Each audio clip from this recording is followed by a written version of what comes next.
Now in lesson 3 I talked about right hand technique using the plectrum and also using your fingers in combination, or indeed just your fingers, to get a variety of sounds from the guitar and also to aid in finding which string you're going to be playing. Today it's left hand technique. Now somewhere along the line somebody's going to talk about scales and you think, oh, scales, oh, why do I have to learn all these scales? Well, actually lead guitar really stems from the blues, which is based on pentatonics. And I'm going to show you these, just two of them, a minor pentatonic and a major pentatonic. And if you know the key of the song, whether it's in a major key or in a minor key, you've got pretty much a good handle to play a basic solo, and sometimes the basic solos are the best ones.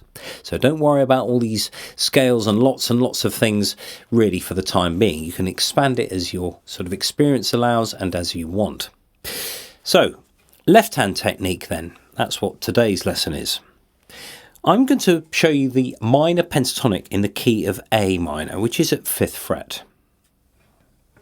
If you want to change the key, if it's G minor, it would be the same pattern at 3rd. If it's B minor, it would be the same pattern as 7th, etc, etc. But if we're going to work with A minor. Now you have to use all of your fingers on your left hand. Don't be tempted just to use a couple of fingers or to forget about your last finger, because you're actually just removing capability from your playing if you don't use all of your fingers. So what I'm going to do is I'm going to describe the string and the fret followed by the stroke of the plectrum, because we have to make sure the plectrum is always going down, up, down, up, down, up, down, up, down, up, regardless of string changes, because it means you get your speed here, you get the accuracy, you get rhythmic stability. So starting on the 6th string, I'm going to use my index finger on the 5th fret. Now just a word about this, always position your finger so that it is just behind the fret, not sort of in the middle or towards the bottom, because you might get this, where it's sort of rattling. Whereas if you play just behind the fret, you get a pure note for minimum effort in terms of pressing down your fingers. So 6th string, 5th fret, index finger, downstroke. Same string, 8th fret, using your last finger, upstroke. Next string, downstroke with the 5th fret here, middle finger, upstroke, annular finger, downstroke.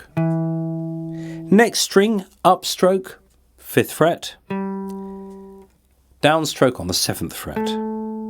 Next string, upstroke 5th fret, downstroke 7th, upstroke on 8th, making sure you use your last finger there, downstroke on the next string, which is 5th fret here, upstroke on last finger, downstroke, index finger on the 1st string.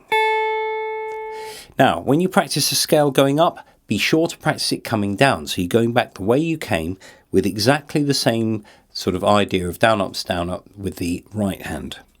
So we've got an upstroke here, downstroke, up, down, up, down, up, down, up, down, up, down. So if you start with the downstroke, the last note of your scale should also be a downstroke. And then if you come back to the beginning, you should also have a down there. So that gives you a sort of a handle on whether the stroke's gone and whether you've done 2 downs or 2 ups. It's so tempting to do this, to do lots and lots of downs. But actually, if you do a downstroke, in order to do another down with the right hand, you've got to do an up. You've got to come back up. So you may as well use that stroke. So here is the scale then of A minor pentatonic without any talking at all. So you can hear how it sounds and you can watch the plectrum and the fingers at the same time.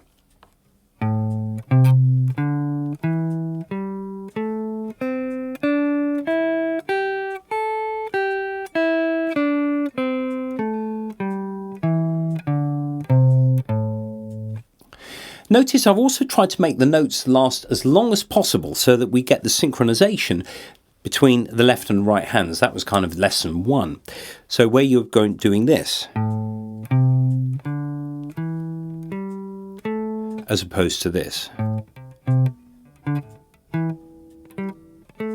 So it's just making sure that you keep those notes held on as long as possible. So there is your minor pentatonic, and you might use it if you've got a groove like this.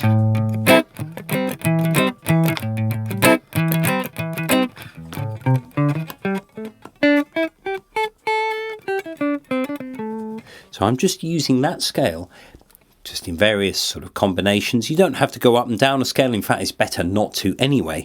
You could go...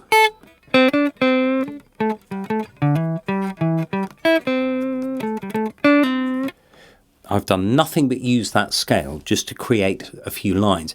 Create short phrases. 1, 2, 3, 4. 1, 2, 3, 4. 1, 2, 3, 4. That sort of thing. So, just to finish with, I'm going to show you the major pentatonic in that key. We've been working with a scale that works over the chord of A minor.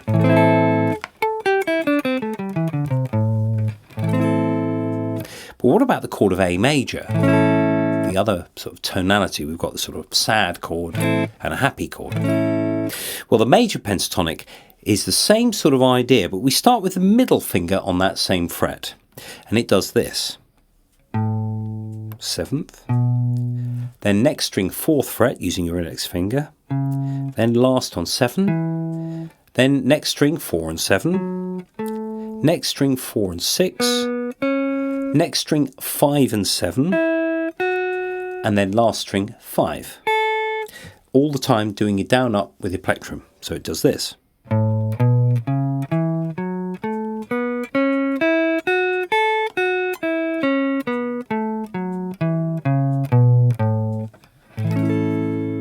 That's the chord that it works over.